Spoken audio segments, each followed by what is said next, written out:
Hello, it's Yvonne here, and thank you so much for joining us for another Mornings with Mayesh that's actually happening in the morning time. I love it. Today, you are going to learn how to slay inflation on events already sold, up your profit margins, and handle supply chain issues like a boss.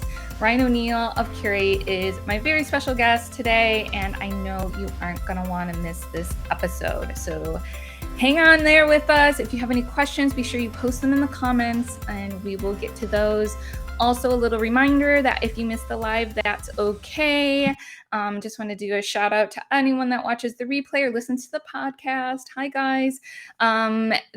All of this will be, including our show notes, be posted up on our blogs in a day or two. So if you missed the live or you can't stay for the whole thing, that is okay. While we're getting started, can you say hello? Let us know where you are from. I love seeing that. And don't be shy. We're all here together, learning and growing. I have a couple of items that I want to make sure that you guys know about before we get started as well. Okay, so round 2 deadlines for is coming up August 22nd for our Fresh Path Customer Appreciation Giveaway. That's coming up really, really fast. So be sure you enter for your chance to win one of 5 personal marketing workshops that will help your business. So love that we're doing this. Fresh Path is amazing. Melanie and her team are amazing and so smart. And so definitely check that out if you haven't heard about it. And if you haven't entered, be sure that you do so. Again, round 2, we have 4 rounds. So we're approaching round 2. August 22nd is the deadline. Next is we are searching for all flower nerds. And we want to know if you have what it takes to be a contestant on our first ever Flower Jeopardy game. You have until the end of the month to take our qualifying quiz, and I'm going to put the link up in the comments again for you guys. You can also go to our blog. It's there. There's also, if you go to Instagram and you click on our link in bio, you can find it there. It's all over the place. I think we have over 260 people that have taken the quiz so far, and we have some people that are really super smart. But if you don't know all the answers, don't feel discouraged or silly or whatnot. I mean, I think I took the quiz and maybe got 3 right. Just so I think that should make a lot of you guys feel better. Ryan will probably share how he did as well on that quiz. Of course, he doesn't know which ones he got right or wrong, but I know he thought it was really tough. And it was put together by our flower genius, David Dawson. He is also going to be hosting the game show, so it's going to be a lot of fun. And of course, I'll be there because I'm going to be running the back end tech piece, but it's going to be like really cool real live Jeopardy. So check it out. And if you don't think that you could do well on it, still take it, but also share it with your flower friends. It's going to be a lot of fun. And then last but not least, I want to make sure that you know we've got some feedback that apparently that we only sell to large designers, which that is not true at all. So people think that, I'm not sure why. I don't know if it's because we're a big company, but I just wanted to make sure and spread the word that no matter what your size, whether you do a few events to lots of events or just only really big events, we love you all, no matter what size or shape you are in your business. So it's all good. And just so you guys know, I pulled up a quick fact. About 50% of our new registrations are for those who have 1 to 10 events a year and have 0 to 3 experience. So if you've been thinking about reaching out, let go of those hesitations, take that first step and register with us. Once you do that, then we'll connect you with a branch and a sales rep who will love to help you out and share their knowledge with you and help you get started. So it's just kind of taking that first initial step that I know kind of people get a little bit nervous about. So I posted our register link there for you guys. If you have any questions, of course, always reach out. If you get our email, you actually can directly email me. My email's all over the place. It's yashton@mayesh.com. But you can always reach out directly too if that's how you feel more comfortable with any questions that you might have. All right, so those are my housekeeping things that I wanted to go over with you guys. I wanted to say hello to Chef Miranda, and I got Molly from Brannon representing. We have Coco here. Good morning, guys. Love it, love it, love it. We got a bunch of people over on Instagram too that aren't showing up in my chat, but I have Instagram up on my phone and I have my team paying attention, so we're good there. And so I feel like it's time to bring on Ryan. So let's bring on Ryan. Hey there. How's it going? Good, Ryan. How are you doing? I'm doing just incredible, doing great. I love it. I love it. I love it. You've been on my show quite a few times, so thank you for coming back on. But just in case people don't know who you are or anything about Curate, can you just introduce yourself a little bit and share about your flower story? Yeah, for sure. So I'm Ryan O'Neil. I'm the founder of Curate. We automate all of your event and wedding planning proposals, production, profitability. And I got into the floral industry because my wife was just an incredible florist. And I was when I started dating her, she was working in a flower shop, and we got married, and she just kept growing in her career until she and I decided, hey, let's. I can do business stuff. I can do the marketing stuff. She's the flower genius, and we said, hey, let's start a company. Let's start our own event design company. And so we did, and we just had so many learnings that came from that time period. And one of those learnings was it is so complex to map together spreadsheets and all of these pieces that you're trying to put together to help give the customer a good experience, but then feel confident yourself, right? That I'm pricing right, or that I'm, creating a proposal that actually reflects my brand and that I can be proud of. So through that process, we created a Curate, and yeah, so it's been a great time for sure.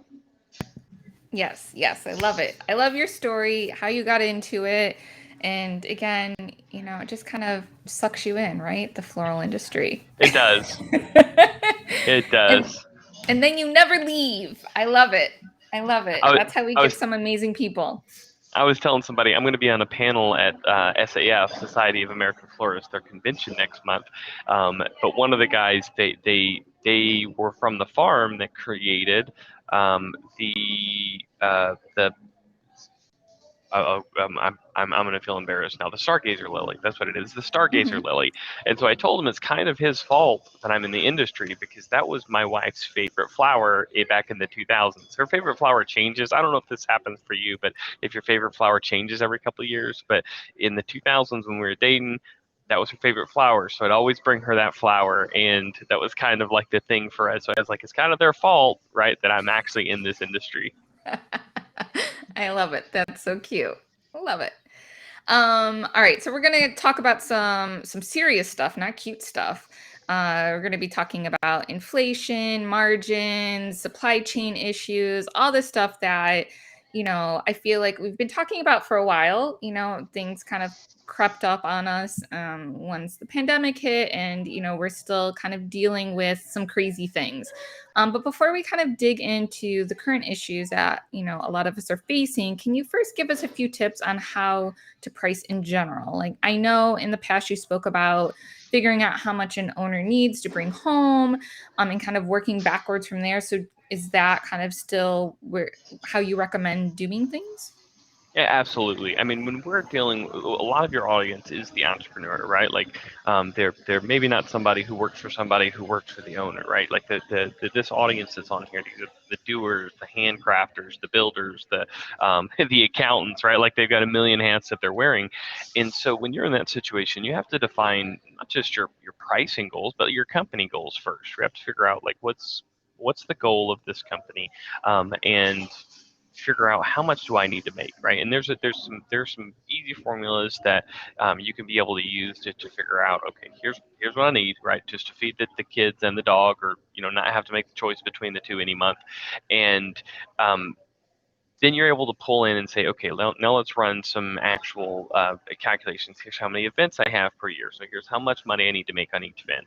But I would say it goes even beyond that, right? The key is it's an accounting term, but it's margins, right? Like what if I sell an event for $2,000, how much do I need to make on that event? And so your margins, your gross margin, is gonna be like $1,000. So let's just say $1,000. If it's $1,000 and I need to make $50,000 in the year, then I need to do 50 of those events. right? So it's a pretty simple I mean, it takes some work to get down and look at your individual situation, but once you get Right. your situation lined out, now a lot of people get to that number in a million ways, right? Like some people have a lot of markups, and they'll say, "Hey, mark up your flowers by 3 and your hard goods by 2," and that worked great for a few years. And now with inflation, all of a sudden, all these people who had perfect formulas may not be working out perfectly for every situation, right? Because it's not about the markup. The markup's important, and you'll hear people preach markups. But in the end, what matters is, did I actually make money off of this event? And so that's the key. It's just making sure that you're keeping your margins. Typically, 50% is a good one to say, hey, here's how much money I made off of this event. Here's how much money I brought in from this event. Did I make about 50% of what I was paid in like profit, right? So that's a really important piece. Right. Yes. And I think that was just really important to talk about before we kind of dig into the next question, of, how are florists dealing with inflation on events already sold? So you kind of, briefly mentioned that, like, this was my markup, and now, they're a year out from what that originally was. And now there's some panic sometimes because they're like, oh my gosh, my markup isn't really covering what I need to Right. make now, and everything is so much more expensive. So, you have any tips for our florists listening in? Oh, absolutely. I mean, I've heard a lot of great tips from some of our florists, sort of how they've handled those situations. I know we're going to be talking about Stacy K later and kind of her story, but I love to talk with florists and who are actually on the ground seeing some of this. And there's a few things that they're working through, right? And specifically, we're talking about events that are already sold. But number one, if you have not been like explicit, like you're going to get 7 quicksand roses in this bouquet, right? If you've been more aspirational in more aesthetic in the descriptions of like, hey, we're going to have a luscious flowing bouquet, but and only named a few key items, you have some flexibility, right? Creativity comes from constraints, and one of the important things for every business owner out there is you have to have constraints on yourself. That's the problem with being a business owner, right? It comes down to you to be the person who sets down the law and says, you know what, my margins and my profit is important. And so I've got to keep, Christina Berrigan is a big advocate of a profit first mentality. I've got to make sure that we're keeping that profit first. So the key is saying, okay, here's what I have to spend on this. And even if maybe my recipe that I built out is a little bit more robust, well, I wonder if I can be able to reduce that a little bit, but still give the customer everything that I told them that I was going to give them. So that's one key element. Another is if you've just committed to some things and there was a client who was very specific in what they wanted.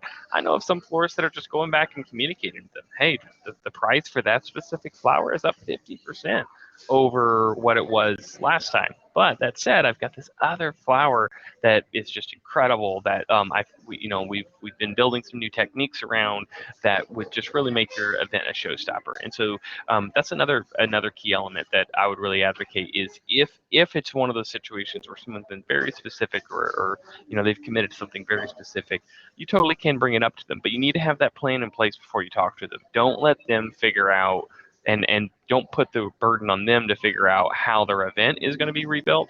It has to be you that has to do that legwork ahead of time to say, here's what I'm proposing, and work through it that way. So those are a few different ways that I see people are dealing with it.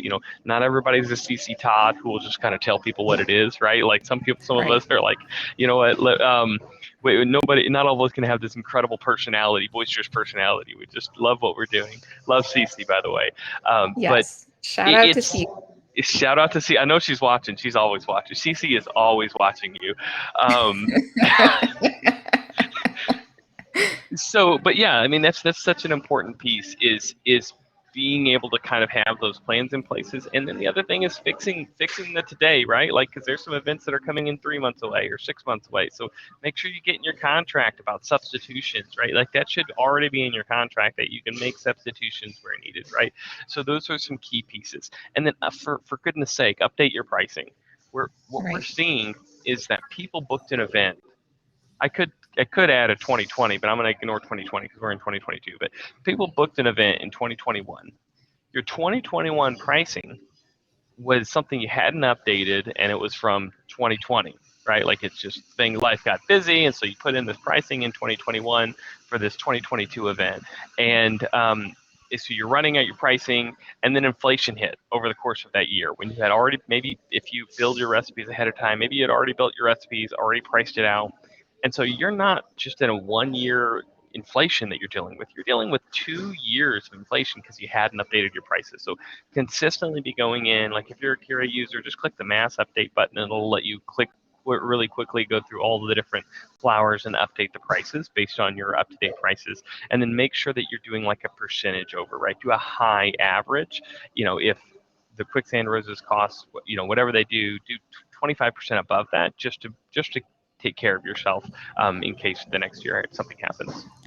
Yeah, and I love that tip, especially for items like quicksand roses, right? Like we know they're going to be expensive and we just don't know sometimes how expensive they're going to be. So I think kind of being on the higher side and having a cushion to cover it is a really a great way to go about things. I also loved what you said about in the very beginning about, for florists who like kind of sell the aesthetic and a look and a feeling rather than like Right. specific items. That's something that we recommend 200%, just because it helps everyone. It helps, the florist with their customer, setting expectations, kind of having that conversation about product and how it works, but building that trust, right? Like, I feel like clients book florists because they really trust that florist to do an amazing job and kind of carry out that vision. So if you have that trust and you're selling a look, it gives you more flexibility, to kind of provide that look and not be pigeonholed in specific things that might have an issue, because Right. we just never know what's going to be the next issue, right? Right. Yeah, you're totally right, and that's the thing. Like the you're never going to find a software that correctly predicts exactly what the pricing is going to be. That's going to have the dynamics. And when you're in a creative industry, there's pros to that, right? The people who are listening to this call are creative geniuses, right? Like they can thrive in this industry. But the flip side of that is like that also means that there's a lot of moving pieces and things you have to continually be creative throughout the entire process. Right. Yeah, exactly. Exactly. Okay, so next up, in the case study you all released, it seemed like Curate made a big impact on Stacy's company. And guys, I'm going to share a link for the case study that you can read after this, hopefully, so that way you kind of know a little bit more. But Ryan, could you give an overview of what kind of problems Stacy was facing in her company? Yeah, well, they're problems that everyone on this call is familiar with. The problems that I was facing, my wife and I were facing as well in our company. It's such a cool case study. Go download it. We've never done this before either. This is the I guess the most shocking to me. I think after we got this done, it makes so much sense to actually do a case study of here's someone who actually had problems and how we could help be a part, be a supporting cast in that person's story. But Stacy was having problems. She had 150, 200 events a year. She was doing everything she could to keep her business running, and she had issues where there was communication breakdowns between customers. There was keeping track of rental inventory. She loves spreadsheets and numbers. I know a lot of florists don't love it, but Stacy does, right? Like she loves the spreadsheets and numbers. But even as someone as advanced as Stacy, um, it was having issues trying to keep all of these pieces. So she had random things that were put together. She was the only person she'd try to share with, somebody else in her organization, but she was kind of the expert at those things. So it was kind of hard to hand off things to other people. So it was added to her list. And she had a lot of floral teams that were doing manual tasks, and there were so many of them. They had a full-time person just covering the role of a lot of the manual tasks, things like importing customer data into a proposal document, right? Like somebody's name. Let me go and type that Michaela correctly. Right. Breaking down each order to a shopping list. All right, here's. I remember who is it that her someone, I'm trying to remember the name of the florist who was telling me this, but she's like, all right, I'm gonna pull up my bridal bouquet. Let me see if I've got any orchids in there. Yep. Okay, let me look up a neg hide. Let me see if I have any orchids in there. And they were just manually going through each of the items that they had built together. Similar Wow. situation here where they're just having to do the pieces there. And they had to create a spreadsheet for a purchase order from wholesalers, keeping a physical log of like all the different flower prices, and then making sure that all their data is safe and accessible only by the people who needed it. So um, they just found that there was a lot of issues that they were running into trying to hit their company goals and working in spreadsheets and being scared that they were going to lose a key employee, and all of a sudden everything was messed up within their company. And that's where, when they reached out to us, we were able to help them automate a lot of those pieces, automate the shopping list. What Stacy said, and I love hearing stories like this. Stacy said it literally saved them $40,000 to $50,000 a year, because that was for them a full-time employee. And I know not everybody's at the stage where they have 3, 4 full-time employees, but that means that you're doing that work if you don't have the employees. Like you're Right. personally taking that on. So it was a really, really cool thing to see the impact we made on Stacy's company. Yeah, that's great. And then kind of on the flip side, like for the companies that might not have 3 or 4 people, it's like you can add an employee, but not have to pay the Right. 40 to 50,000 to add an employee. I Employees mean, are cheap nowadays. Like there's no raising wages and the Great Recession. It's none of that's happening. yeah, but even for my team, we talk about that too. Like, we're a really large company, and there's only 3 of us in my marketing Hmm. team right now. So we're always looking at technology to figure out how can we do more with the 3 little us. Like so yeah, we obviously leverage. I talk about HubSpot. That's like one of the ones that we use. Absolutely, yeah. But that has been I feel like that's given us like 2 to 3 people extra on my team just by the way we use it and the functionality that it does for us. So Right. that's like really huge. So leveraging technology, and then again for our audience that's listening, like a company like Curate, I think really really great. So is there anything else about Stacy that you want to talk about and kind of different things that she implemented using Curate to save that like 40 to 50,000? Yeah, I mean, it really was a huge time saving piece for her, just the automation of it, right? And having a system that thinks like she does. There's so many florists out there who have built just great systems, right? Like they're just sharp florists, but they weren't built for this use case. And so I think that was the biggest thing, is being built for through the mindset that by someone who came out of the design industry, was Right. was a huge piece for that. But yeah, like that's the thing. I mean, we have so many florists out there that we love working with, that they're sending out proposals, before they come to Curate, they're just not confident in the pricing on, or they're not confident and they look like they're worried. I like to joke around. I'm sure there's a florist who goes to bed and they can't sleep because the proposal they just sent out 20 minutes ago, they're not sure that it really represents their brand, and they're not super confident in the look of it, and so they're not sure that they're going to win the client.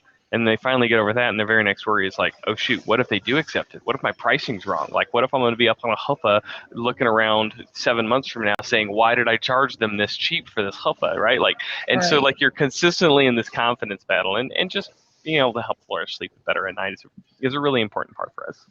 Yeah, I love it. Love it.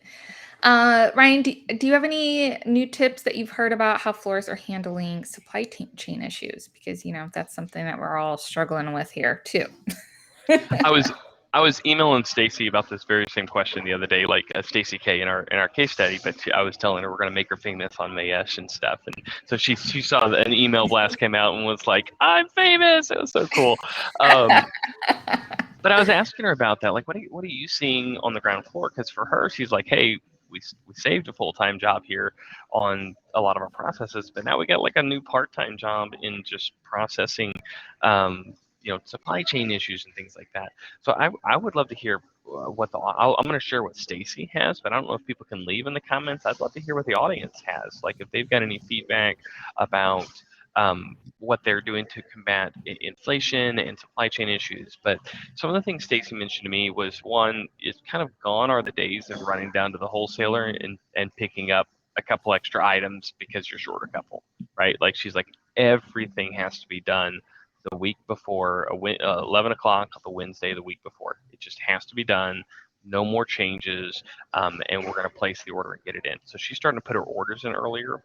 I don't know if y'all are seeing this at Mayesh, but we're hearing a lot of our florists who are saying that they're just doing pre-orders, like really early pre-orders. They're doing their legwork. They're creating their curate proposals, creating their recipes in it. And as soon as that event's locked in, and as soon as they feel confident that they're able to get to a locked in point on that event, they send their pre-order over to be able to get that locked in, to be able to make sure that they're. Is that something y'all are seeing at Mayesh? Yeah. We're getting a lot of pre-orders and pre-books, as we call them here at Mayish, and we actually have a new program called Pre-Book Oh, cool. that doesn't allow people to order like 6 months in advance or anything like that online, but like you can always send your sales rep an order as soon as you're ready to send it. But now we have the capability for I think about 30 to 60 days out online, depending on the branch. So that's a really cool program that's, I think, helping a lot of customers as well. Kind of, again, knowing that pricing and seeing the pictures and just, helping streamline their business and saving them a bunch of time too with the back and forth. Right. Right. And one thing as well is substitutions. A lot of and Stacy mentions this to me, like if they know early enough, hey, we need the substitution. One cool thing is, if you begin this is if you have a system that does this and curate, like if you're in your order, you can actually swap two flowers for each other, like from your order, and it'll swap it throughout all of your design sheets and everything like that. So you can basically more fluidly be able to be able to make that change. Another thing is just holding back, that Stacy mentioned, is holding back a lot of their hard goods. They're over ordering hard goods, kind of keeping them in stock, making sure in case something happens with that they've got those backed up. And the other thing too is just that Stacy said we just have, we're creatives. We just have to be creative. And there's times where, if there's no Oasis corsage glue, she's like, all right, let me teach you some new mechanics, right? And so they're having to learn new mechanics to deal with supply chain situations, to figure out, okay, we don't have something that we've been utilizing, so we're going to now figure out a kind of a new, taking an advanced floral mechanics course, in the moment, and figure out Right. how to make this happen. Yeah, I think that's an amazing tip, especially like I literally was on a Facebook group and someone was literally down to their last tube of floral adhesive glue that comes in the tube, and they're like, what do I do? So I think experimenting with new design mechanics, testing out new methods, and with things that are available, I think that's a really great tip. So I think that's wonderful. Anything For else, sure. guys? That you're all listening. You're being quiet today, so share with us how you're handling the supply chain issues. We'd love to hear that. And what else? Anything else for supply chain, Ryan, that you can think of? Yeah, I mean, I think those are some of the key ones. Like if and I'm talking out loud here as I'm thinking of Yeah. stories, but just recap the order early, right? Hmm. So then, and ordering early also allows you to be able to make substitutions early, um, and then be prepared to be creative is the biggest thing, right? Like you're just going to have to think Yeah. on your feet, and it's better to do that a week earlier than what you normally would be doing that at. Don't whereas normally you could be thinking on your feet, a few days ahead of time, like get those plans in place and force yourself to stay up late that extra night, ahead of your big weekend, 2 weeks ahead of your big weekend, versus the week of your big weekend and trying to figure out some dynamics at that point. Yeah, I love that tip. Because we do have some people that still do things very last minute, and things do pop up last minute. We get that. But I think the sooner that you can act on and kind of take care of those items that you need to make that event happen, the better for everyone and less stress. Let's bring down our stress levels because man, it's been like It's really crazy. stressful. It's crazy. Yeah, for Right? sure. And not just business, like personal, like everything is just, I feel like going crazy. So I think anything that we can do on the business ends of things to kind of bring down those stress levels, I think is good for everyone all around for sure. Absolutely. Yes, yes. All right, Ryan. So what should our listeners anticipate coming down the line in software for florists? What do you Yeah. So think? it's a great question. There. So let me start it out by saying October 11th we have a really really big announcement. So I don't know if we've ever made an announcement, started talking about an announcement 2 months ahead of time, but we are. So I've got a link if people would like to be a part of this. We got a really big announcement from Curate that we're excited to share with the world. But this announcement kind of comes from the heartbeat of something. What I can say about it, it's super top secret, so you just got to come to the webinar to be able to find out the actual announcement. But what I can say about it is over the past, since COVID and over the past couple of years, Curate as a company, we just had to rethink about our mission as we've been talking to florists, as we've been seeing other people in the event industry who've had headaches as well. Like we've got some caterers who started floral businesses within their catering department, but then they're like realizing the headaches in their catering department. So now caterers are using Curate as well. As we were going through all of that process of working through the dynamics of changes, we started asking internally, like, what are we doing? Are we going in the right direction as a company to be able to help with all the problems that these people are facing? So one thing that in that process is just internally looking at our company, and I'm sure everyone listening is always consistently thinking about this for your own company as well. Like, where am I going? What's the mission of what I'm doing? We rebuilt our mission and we refocused our mission around the proposal, production, and profitability flow. There's so many different areas that we could help and that we could add new features or go into a new area and do something that we've never done. And a lot of our florists have asked us for either new features with what we currently do, or hey, man, it'd be awesome if you guys did this other thing as well. And what we realized is we absolutely had a heartbeat and a commitment to small businesses.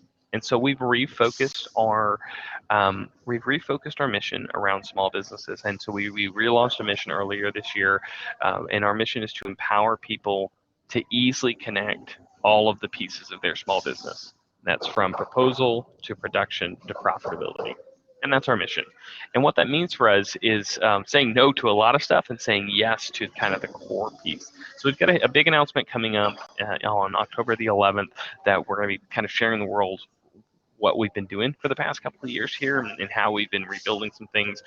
So I feel like it's going to be something that anybody who's a Curate fan or who's been a part of the Curate story for the past 7 years or so is going to be really excited about, because we're realizing that we're doubling down on our commitment to what we've already been doing, but making them even more narrow and really focusing on small businesses and small business owners like the people that are on this call. So exciting. So I shared the link in the comments, guys. It's up on the screen. I click on the link because there's no way for you to really type that in. You can't click on my screen, but you can go to the comments, click on that, and fill out the form there.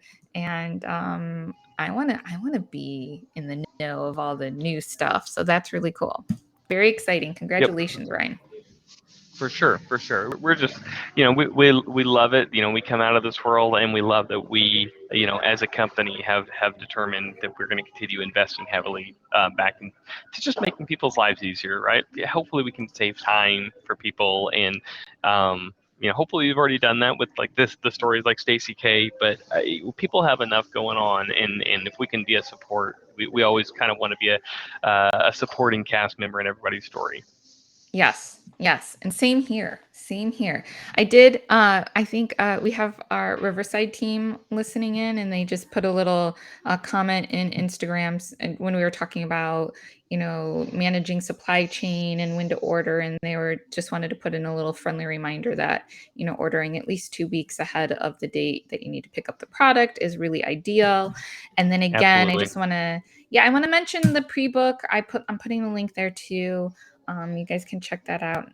I think almost all of our branches have it, but it's a way for you to, again, order early, get your pricing. And again, it kind of avoids that kind of back and forth. There's usually thousands of items listed there, and with the pricing pictures for most of it. And so it's just a really cool online tool for you guys to use. Of course, it's for customers only, so you got to register and get a username and password. But yeah, check that out, guys. Yeah, do it. And Anything else? Yeah. Yeah, I just want to say I'm thankful for the Mayesh team. Y'all are consistent, like tools like this prefect. Y'all are consistently trying to think of like how can we help florists. I know we've for a long time like had tried our best to let people start off really quickly in their Curate accounts with some Mayesh photos and pricing. A lot of times people think they're predictive, like they're going to predict 12 months from now what the pricings are. It's never been the case, but I do like Yeah. the confidence that people have in us. And I love Right. seeing you all consistently asking this question of, hey, how can we make this simpler for people who are doing this? So I was just looking around on this pre-book page, and that's super cool. Yeah. Yeah. Thank you. I know I think we're good little two peas in the pod. We're just trying to do our best to help everyone's life be easier and get the flowers they need and, hopefully educate and inspire along the way. And yeah, we love Curate. We love you, Ryan. Oh, I love all the feelings, guys. Right?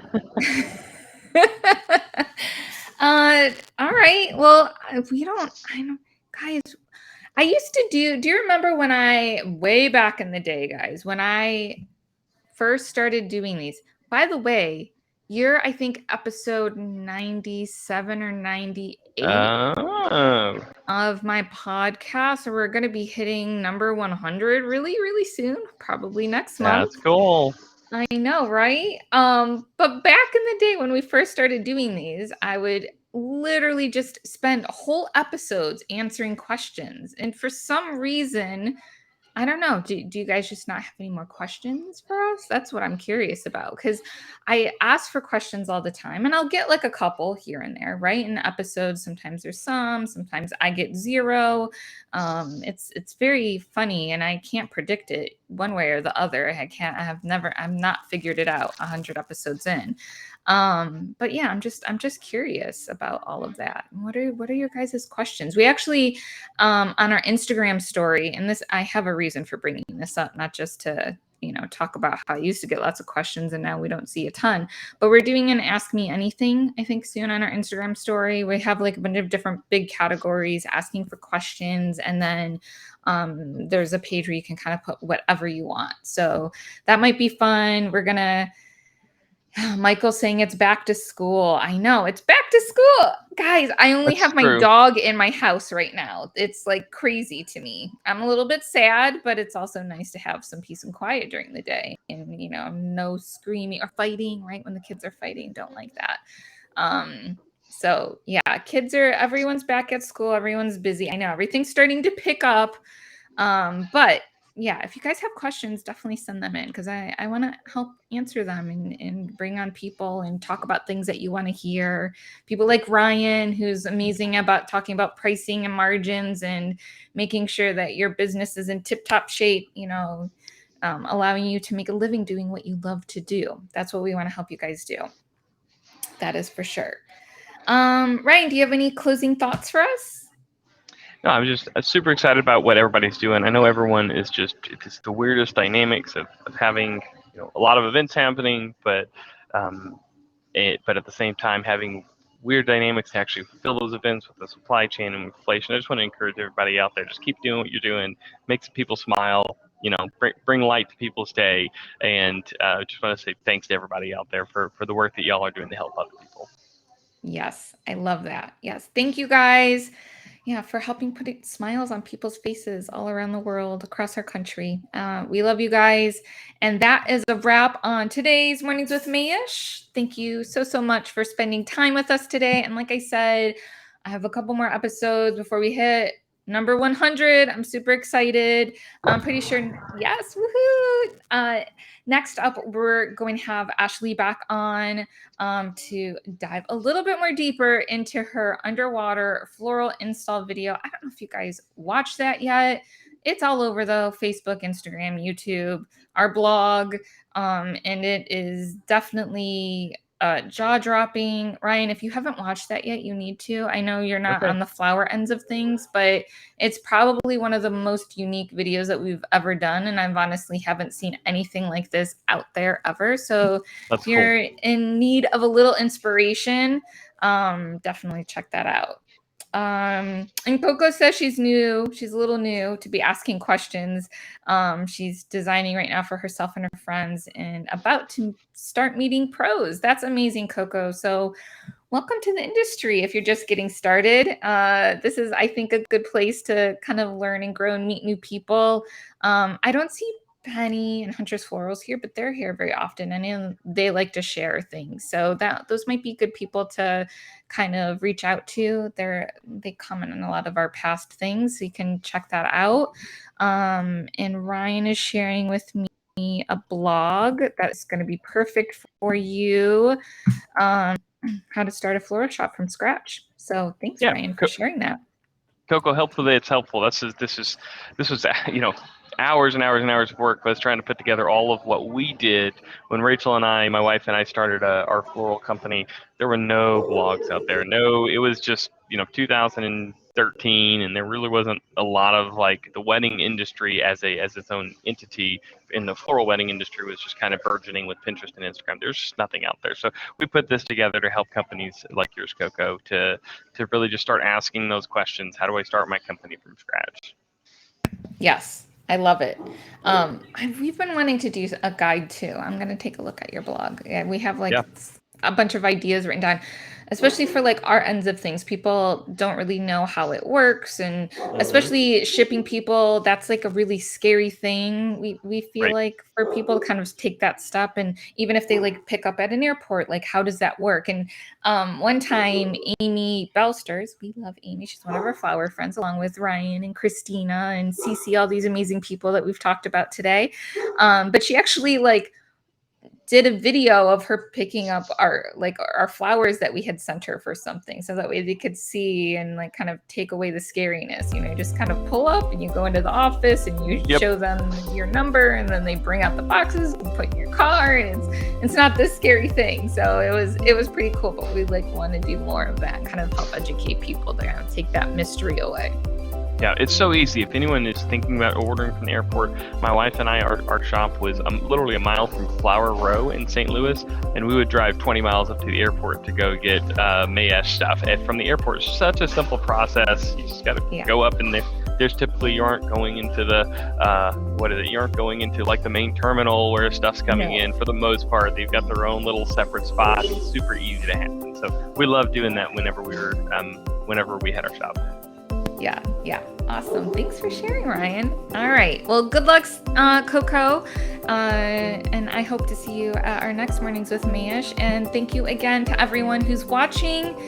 Stay tuned for our next show. I'll be posting about that very soon. And I'll see you again. Have a great day, everyone, and enjoy back to school season. Bye, everyone. Bye, everyone.